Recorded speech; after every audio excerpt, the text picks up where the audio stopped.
Hi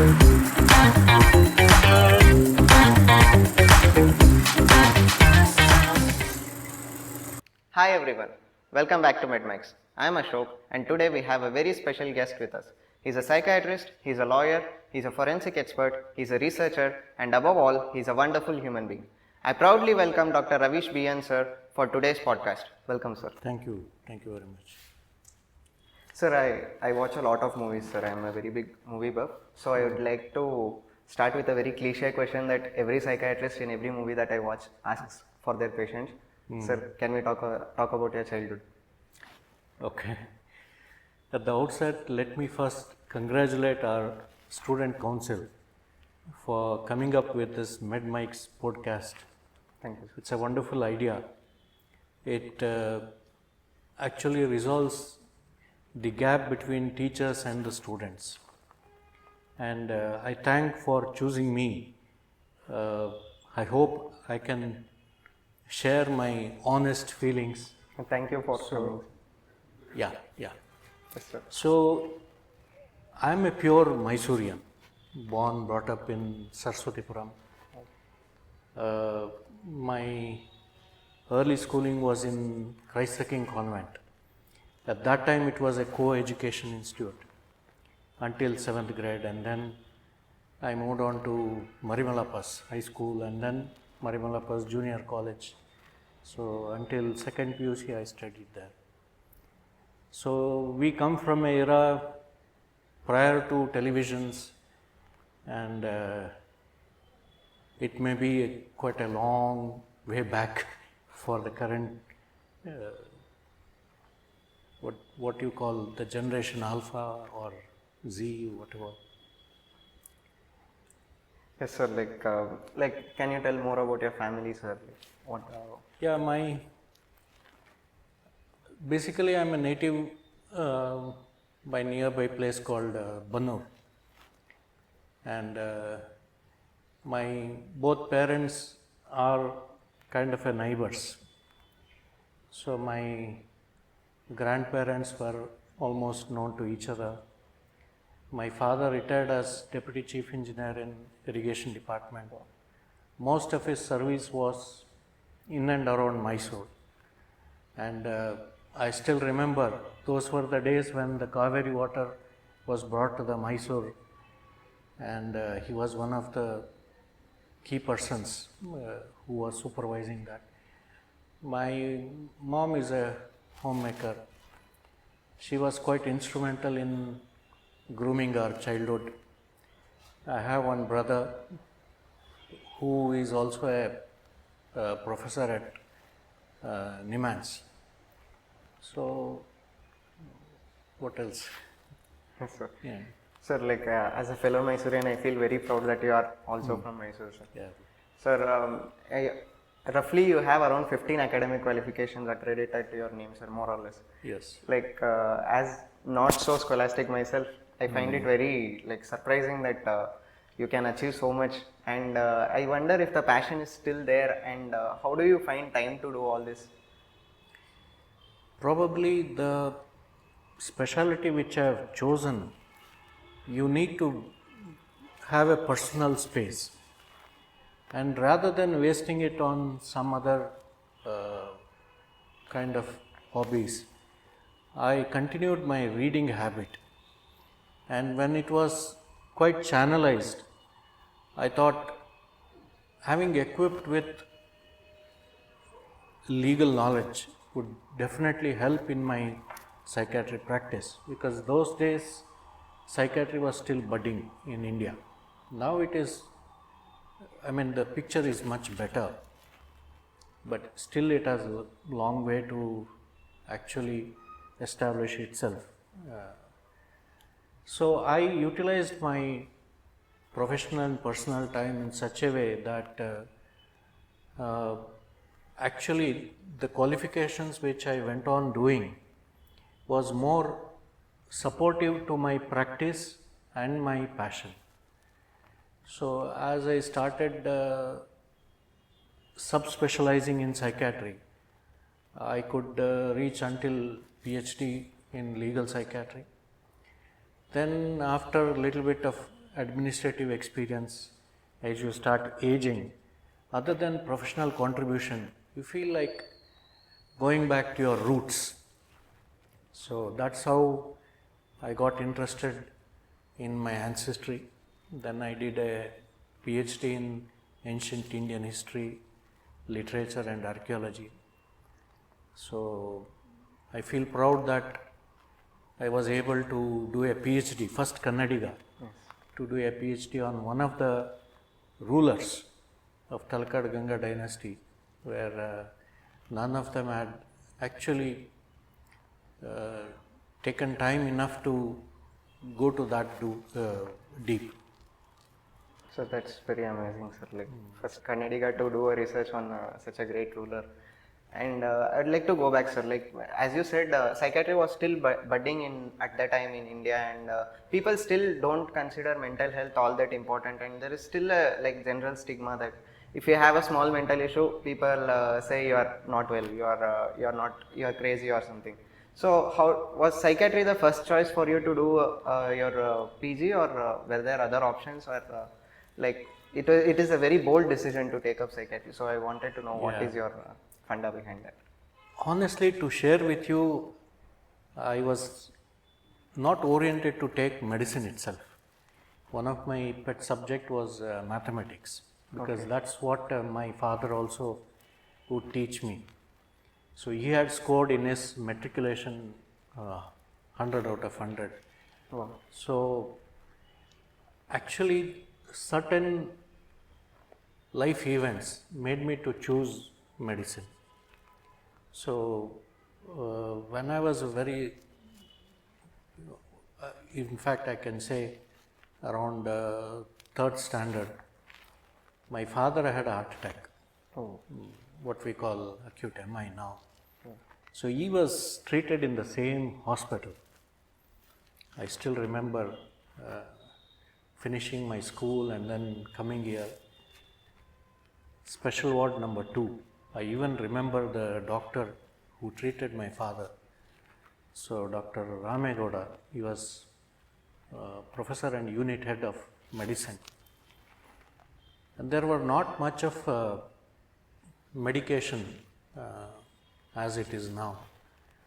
So literally 1 month he was bedridden, and so exposing me to MMC, I thought of becoming a doctor. But while doing my undergraduation, it was very, golden days to enjoy life, having struggled all through until second PUC. So finished my final MBBS exam, then internship. Suddenly I was like kind of enlightenment that I have not learnt anything. So then my father gave an advice: come to MMC, do your housemanship here, because there is a lot of caseload or patients you get exposed. In fact, let me tell you, being a localite, I took most of the night duties and I learnt. Until then, I didn't have orientation what speciality I should do. Let me get exposed to all the subjects and then decide. Then at the end of doing my internship, again through my father's side, there was an event that made me think, like in fact I had opted orthopedics, and it was in Bangalore. So that incident, just a day before I was supposed to submit my documents, so then I thought, life is not easy just to join two bones. It's something you should join minds. It's something you join families. It's something you join the society, and thereby you can contribute much more the impact would be much more. And that's how I chose to become a psychiatrist. Honestly, MBBS was like you got into a professional course and then have a nice time. So I was playing for my college cricket team, and that year we were that time it was not a common university like Rajiv Gandhi. It was like Mangalore University. So we were runners up to KERC Suratkal. Oh. So it was good days, but not so serious. So finally, when you finished your exams, then I realized it's time to become serious in the profession, and then that's how I became really committed to the specific subject. And in fact, when I said I'm going to change my specialty, immediate response from my parents was, okay, you do what you feel like, we are there to support you. But my father's roommate was professor and head of surgery here, Professor Girigowda. So he came and spoke to Professor Girigowda, and then Dr. Girigowda gave a very positive remark about psychiatry. I should really remember and thank him. So then my father was convinced, okay, you can do, and then definitely what people call, there is a lot of scope. But I didn't think of scope, but I always thought of certain real contribution, and then that's how I thought, let me dedicate my professional life. So it's a kind of a anecdotal story, which not many people have bothered to ask it. Yes, sir. Actually, that was very inspiring, sir. It was actually surprising that you were also not so serious in your UG days, and still you managed to achieve so much. That gives so much motivation that even if we start right now, we can do so much more in life. And also, like, I could learn the impacts of good doctors that you had, like, who inspired you to take up psychiatry, and also that was very, very inspiring, sir. Sir, as you took up psychiatry, you later served as the director of DIMHANS, Harvard Institute of Mental Health and Neurosciences. So, how was that experience, sir, like, as an administrative person? See, in fact, there is a misconception in society that if you are honest, you can't climb up the ladder, administrative ladder. But let me tell you, of course, I came back from abroad having super specialized within psychiatry in legal psychiatry, just because it was my father's wish that you serve government, because that's the best way to contribute to the society. Because he always encouraged us to be more society oriented rather than making, I don't know how to put it, because making money and then really, oriented to property and such kind of things. In fact, as I told you, immediately after my MD, I didn't want to come back to Mysore, because Mysore was more like a pensioner's paradise. So I went to Bangalore. I briefly for 2 years worked in St. John's, because that was one of the good institutions to have an exposure after your MD. Then I went abroad, and then the reason I am explaining all this is because there is always an effort behind what you get. So people just think that, oh, you got an administrative post. No. Of course, destiny has its own say, but when I was in St. John's, I was one of the last batches to do evening college LLB. I, in fact, like a regular scholar, went and attended. And because I had LLB and then later on MBA in hospital administration, and having joined in Mysore Medical College, I could tap the National Mental Health Program and get the central government funds, Scheme B for the medical colleges. So with whatever the family and political background I had, we could get the funding, and then one of the contractors who built the existing department was known to my father. So we could get within 9 months, let me tell you, 9 months, the current existing building in Care Hospital. Okay. So having established psychiatry, at that time demands had just become autonomous. They needed someone with integrity. Yes, I say integrity because people always think that you need to take certain alternative routes to climb up. No, I didn't do that. So the then principal secretary, I'm proud to tell his name because if you are honest with your work, you will definitely get good outcome. So this is something I always want to share with my students and my colleagues. So literally when he visited, when he saw the department, so he went back and then he handpicked and called me one evening. It was an evening. So I asked him, give me some time to discuss with my family. So he said, no, tomorrow morning you are coming and receiving the appointment order from Vikas Sauda. That time the secretary's office was in Vikas Sauda. So that's how I was handpicked. Because of my educational background, and I became HOD at a very young age, 36 years, and then by 43 I became director.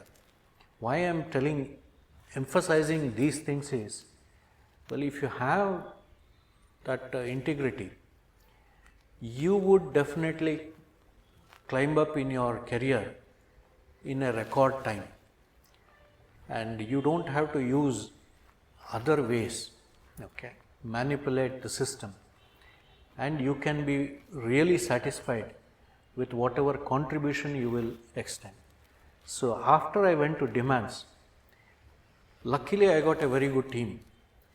Maybe I had a academic background, but experience wise I was a novice.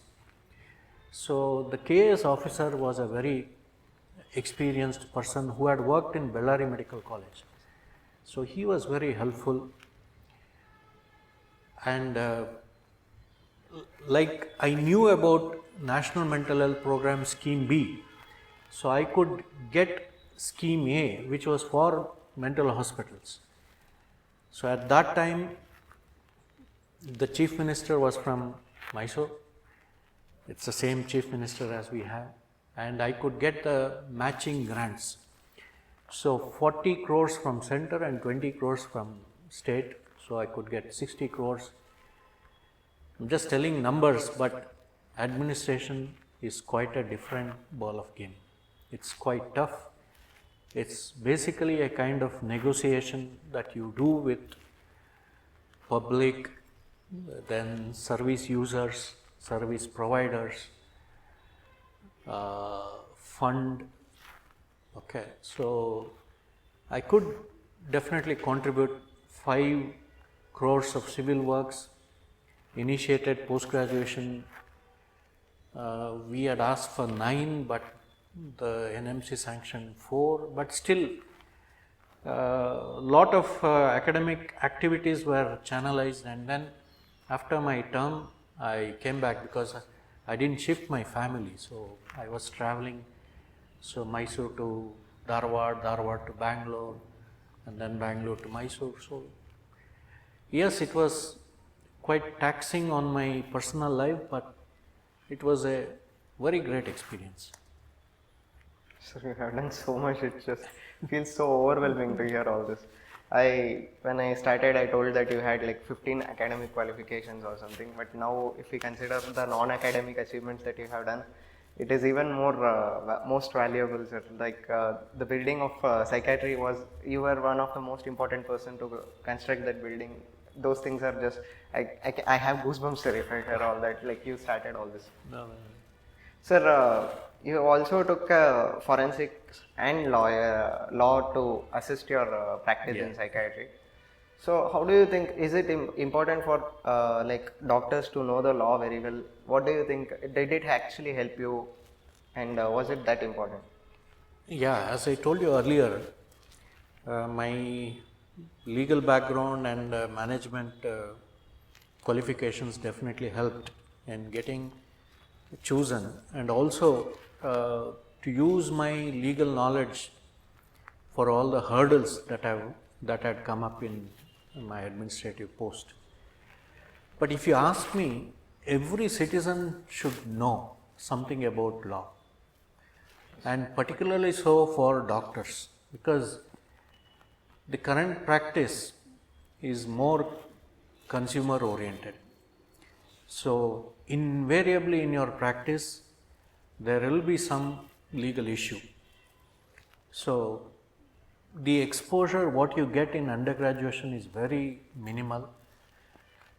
In psychiatry, there is a separate forensic psychiatry branch, but still, psychiatry is something exclusive because we are governed by Mental Health Care Act. Okay, it's almost like every nation needs to have its own mental health policy or mental health legislation. So, law is one of the main ways where you can bring discipline. Having brought up in a very disciplined manner, so I was a bit oriented in learning that, and Indians always need to be reminded bit heavy-handed in order to make them realize and follow the system.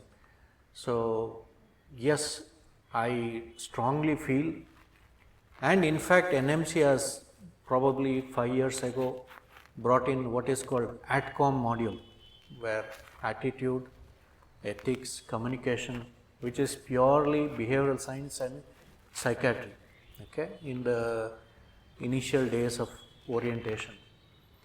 So, in fact, there is a, strong need that each day bedside, okay, medical legal aspects need to be taught to the students. Sir, when looking through your works that you have done for this podcast, when researching about you, one thing caught my attention was, okay, everything was related to forensics, psychiatry, everything was alright. Then you went to archaeology. Like, I know we can have an interest to study about the ancestors, but how do you get the clear idea that, no, I have to research on this, I have to do a PhD in this? How do you get the, how do you take that decision, sir?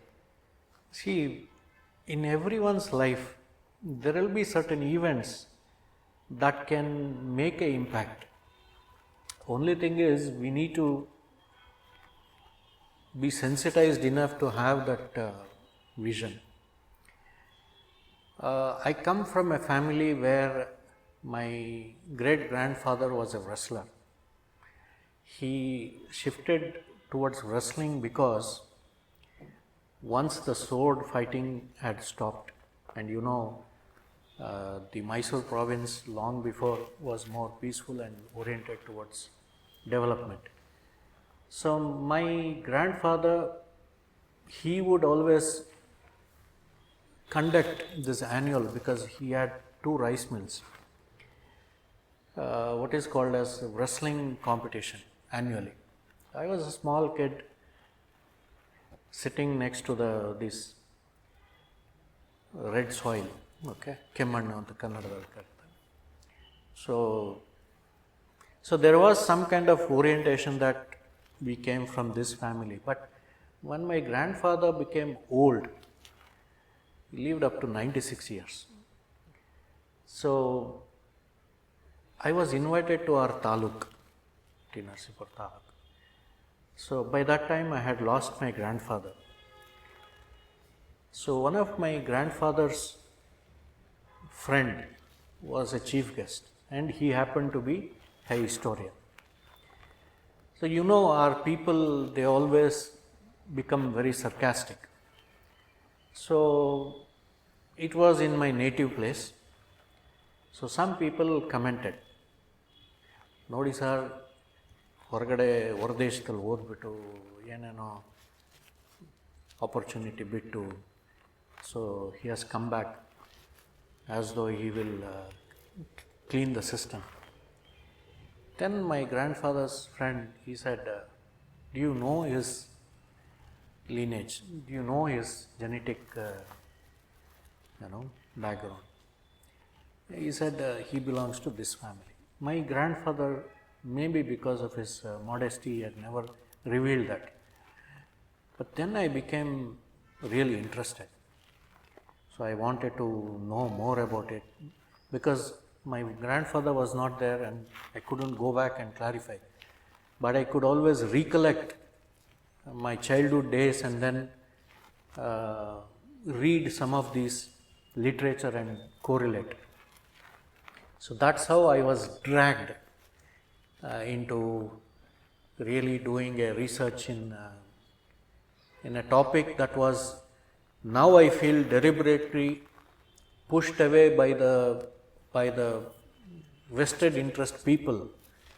So the proper history of this region of Mysore was not brought to forefront. So why not, even if I am a psychiatrist, do more work? And as I told you, coming from Saraswatipuram, Professor Sheikh Ali, who was head of Department of History in Mysore University, who later on becomes Vice Chancellor to 2 universities, out of which one was Mangalore University, so where I got my graduation. So he was the first person in early 60s to have done PhD on Talkada Gangas. So my entire research, I credit him being my guide. Okay, so that's how archaeology, and in a way psychiatry, he is getting into the history, okay, of the patient, how, so teasing out, so it became quite easy for me to get into the history. So speaking of research, you have conducted so many studies, sir, over the years. Which do you think had the most impact, and was it the one you actually, while doing the research, did you know that, yeah, this is going to have the most impact till now? Or what was the research that you did, sir, which had the most? Any researcher will not think how much impact it will do, but definitely it is something which will add to the existing knowledge. Now, out of many research, I can recollect that few of them really made certain impact. One of them, which I dedicated to Mysore, called as Mysore Declaration. So Mysore Declaration on coercion in mental health. In fact, I have a long-standing research collaboration with my friends in UK and Northern Europe. So in around 2012, in the same hall, JK grounds, we conducted Indo-European Symposium on Coercion. So British Council gave funds on knowledge exchange program. So our work was published in International Psychiatry Journal under Royal College of Psychiatry. Now why I am mentioning this particular work is, later on, after 5 years, so after amendments and then enactment, we have what is called as Mental Health Care Act. Earlier it was called Mental Health Act. So coercion became a hot topic of discussion in Indian psychiatry, and to motivate our students, our center has done highest research on the issue of coercion in mental health in Southeast Asia. So we are one of the reviewing centers as far as coercion is concerned. The other one, see, coercion is basically forced treatment. Okay, so we have what is called as restraint guidelines. So Indian Psychiatry Society consultation liaison or what is called as practice guidelines. So under which I could bring out this restraint guidelines. In fact, the police academy wanted these restraint guidelines to be modified to them, but since we didn't have much exposure other than psychiatry, so we didn't venture it out. And then, yeah, of course, ethics. So if you ask me, I have written something which is a bridge between psychiatry and our ancient Indian history. So Rama, the epitome of Indian ethics, is something which many people have read. So there are some more, like preventing medico-legal issues in clinical practice, which is published in Annals of Neurology. Okay, so we worked across specialities with regard to medico-legal aspects. So these are few to share. Sir, how do you come up with all these topics, sir? Like, how do you keep yourself open to all these topics, like Rama, the epitome of Indian ethics. Indian ethics. So how do you come up with those topics? See, as I told you, each day in everyone's life, there will be certain things keep happening. All you need to have is, you need to look at things much more deeper, not just from the objective line, the abstract behind it. Just to give you an example, why did RCB become such popular? From a 423 crore, I call it 420 because there were 11 people who died under stampede. No, just to give you a societal overlook. Why do people go and get stampede? Why some people take that risk? So if you just go beyond that first line, why, you will get ideas. To just tell you why some students are not so serious. So if there is something that you can keep introspecting and ideas just keep coming. If you ask me, see this, the RCB stampede, I'm just taking this because so that it appeals to everyone, not just medical professionals. Most of the people who went to that winning rally, they were between the age of 12 to 25. People who died were at this age, probably unmarried. So there is certain personality factors which make them.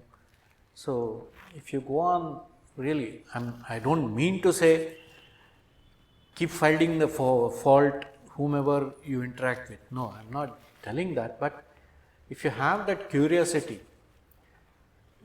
see, basically research is a kind of showing the mirror. Look, this is the problem, and it's not an illusion, because if you are there, then the reflections will come. That's all. So later on, different things can be shown in the mirror. So that's how the research goes on as a spiral. That's how I look at it, rather than, that's the way my teachers have brought up me to look at the world. Sir, it was very interesting to hear a psychiatrist's view and his opinion about this RCB incident that was recent. It was a very good example, sir. Sir, as a UG student myself, if I have to get into research, like in psychiatry, where do you suggest I start and how do I proceed about it? Like many people would be interested in research. Yeah, that's a good question, because most students want to do something big when it comes to research. But we need to start at a suitable time. And definitely not in the first year. Many people may say start as early as possible. No. You need to get accustomed to the new system, because our basic education doesn't orient us to any kind of research. So when you enter into a professional course, you are into a totally new way of learning. So I feel once you get into the clinical postings, that is probably second year, mid second year, that's the ideal time to start doing this research. And sometimes you don't have to wait for funding agency, because they have a very stringent criteria, and they just go by the checklist. So they may not know the impact when they get thousands of applications. So this is something, nowadays the number of UG seats have increased tremendously. So don't wait for any funding agency. It doesn't take much money to do research, simple research. So get oriented to doing simple research. And once you do some kind of research, publish it. Okay.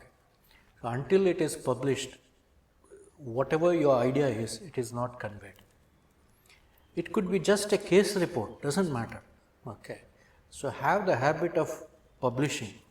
So once you publish, then you will get the real heck of understanding what is research. And it's always better if you have few presentations in the conferences. So when you are bombarded with questions, how did you conduct the research?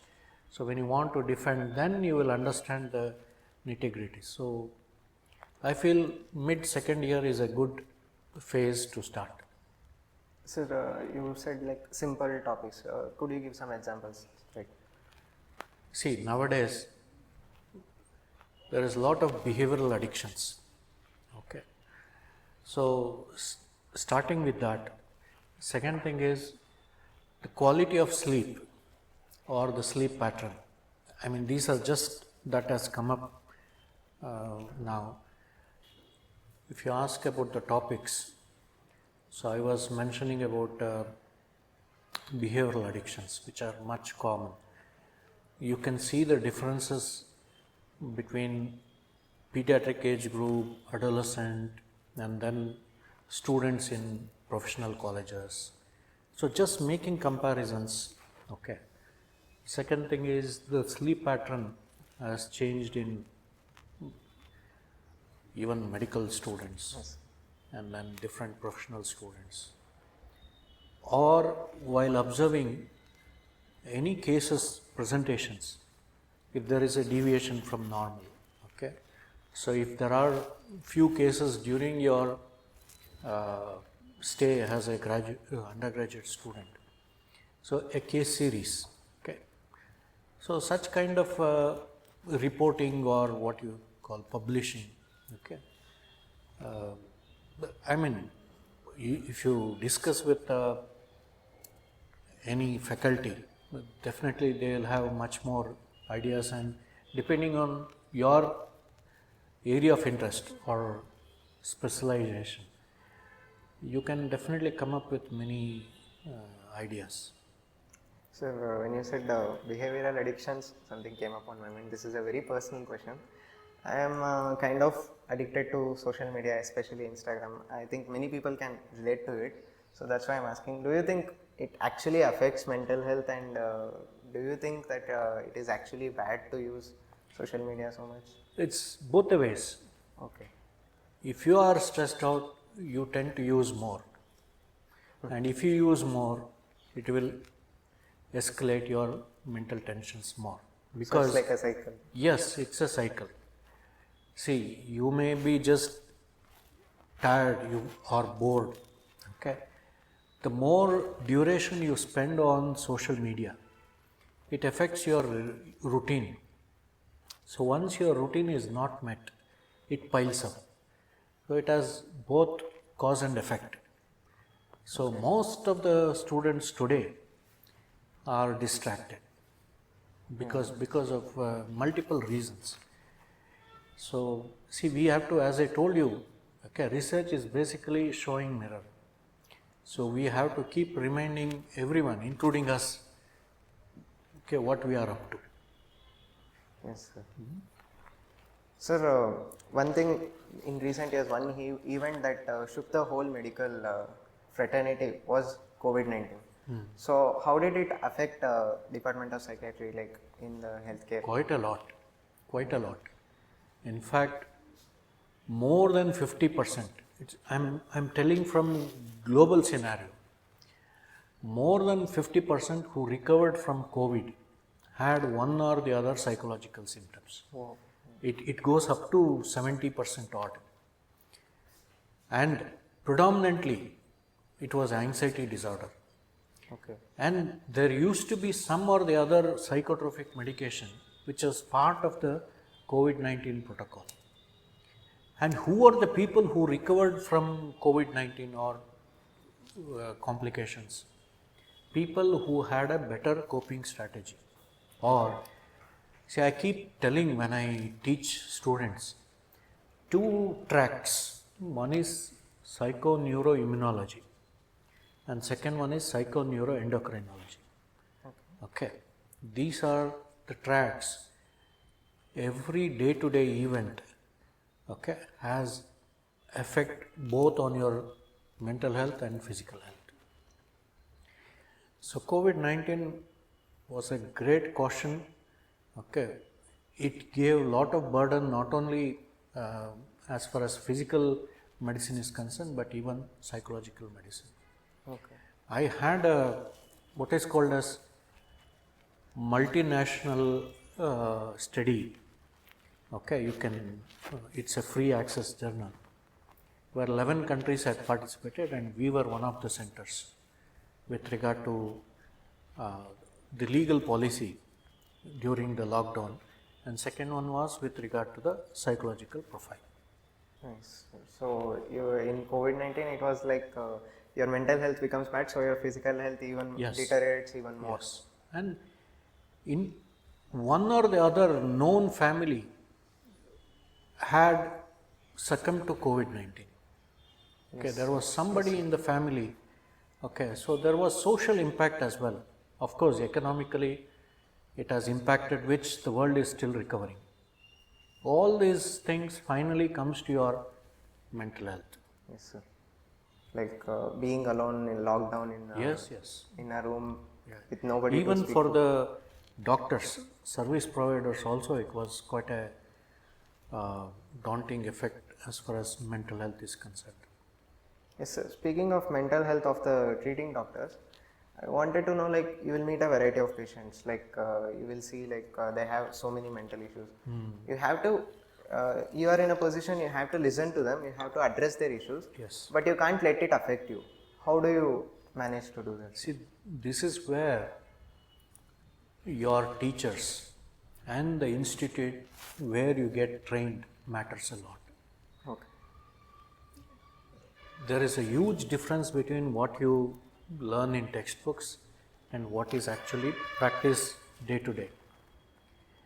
So, as I told you, I am very thankful to my institute and teachers who have guided me. So, they actually taught us how to differentiate professional and personal life.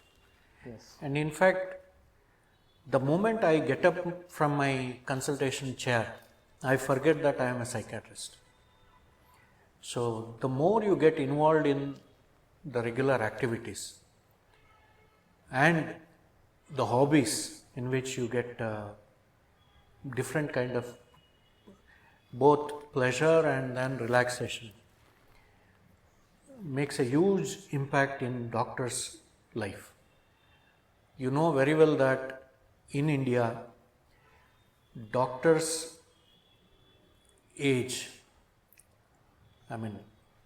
expected age is a decade less than the general public. Okay, so getting into the real depths and knowing the doctor's life is quite essential for an undergraduate. Yes. Because that is where they can learn how they will be after completing their post-graduation. Yes. So, getting to know deep about doctor's life. On a lighter note, you mentioned some hobbies, sir. What are your hobbies? See, as you know, I played cricket from a very young age. I represented Marimala Pass presented both my UG and PG. Then when I became president of Indian Psychiatry Society Karnataka chapter, I started Psychiatrist Premier League. Okay, so we almost have 7 teams, regional teams within Karnataka. So we played within state, then South Zone, then we now started playing national cricket tournament. So I was lucky to play in all level and win the cup. Second thing is, when we were staying in hostel, so we had to bear the disturbances of all the games. Okay, so we played football. I was a goalkeeper. Then we played hockey, basketball, okay, shuttle badminton. So outdoor games. Most of my childhood was before television. So outdoor games definitely, but that was limited duration. Reading, okay. So even now I read both current affairs, professional and spiritual.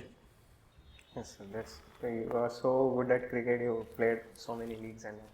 Sir, I would like to know like one specific case that you have encountered in your practice that you vividly remember, like maybe for its uniqueness or maybe the way you treated the patient. During our days as postgraduates, we never had mobile phones. So a manic patient was standing next to the nurse's counter because there was a telephone, like the wired proper dialing telephones, Yes, okay. So once upon a time. So the patient was standing there. We had always Malayali patients because of the catchment area of KMC. So I was the only South Indian, so I asked him, why are you standing here? He said, he's going to get a call from Bill Clinton. So there are so many cases like that. We would, all the psychiatry residents we would get together during weekend and then discuss about these cases. So that was, it all depends how you take your profession. Don't take it too serious. Of course, you should be seriously committed, but enjoy. Sir, it was interesting, sir. Sir, I know I couldn't wrap up all the things that you have done, and maybe I couldn't even ask all the things that I had in my mind to ask. But I think the last question which I wanted to ask is, from your childhood till now, the point that you are in your life, if you had to describe your whole life in one word or one sentence, how would you say that your life has been so far? I would like to say Atmanirbhar. Atmanirbhar is not something which has come now. It was there deep rooted in our culture. Let me explain. Atmanirbhar means self-reliant, self-sufficient, self-dependent, which was the ancient India and which is going to be the future India. So I am proud to say I am a proud Indian. Sir, for general public and especially for the youngsters, if you had to give one advice for them for their better mental health and for their overall physical health also in a general term, what would it be, sir? I just want to humbly say this. The current generation is carried away by technological innovations. True, sir. Let me tell you, yes, we all need to embrace technology, but technology should not overwhelm you. It should just open up your mind. If you want to be really at ease, peaceful, achieving something, to tell you in the technical way, your Bluetooth need to synchronize with the 5 elements of nature. Yes, sir. Okay, unless you get that frequency, you will always keep suffering. So don't go beyond technology. Technology is there only to help you, but technology should not become your life. Yes, sir. Well said. Okay, so be natural, be unique, and be simple. Yes, sir. That's Okay, we tend to complicate our lives. Okay, so if your goals are simplistic, it doesn't mean you have to be on a lower note. No. Okay, but what I meant to say is until you are clear where you are heading, okay, and you have to travel on your own. Okay, so there are no technical support. Okay, so technology fine, but always spend time with nature. well said, sir. Thank you for coming to our podcast, sir. Thank you very much. We were very happy to have you. Thank you. Thank you very much. So all the best. So ತಾಯಿ ಚಾಮುಂಡಿ ಎಲ್ಲರೂ ಚೆನ್ನಾಗಿಟ್ಟಿರಲಿ. Thank you, sir. Bye. Thank you.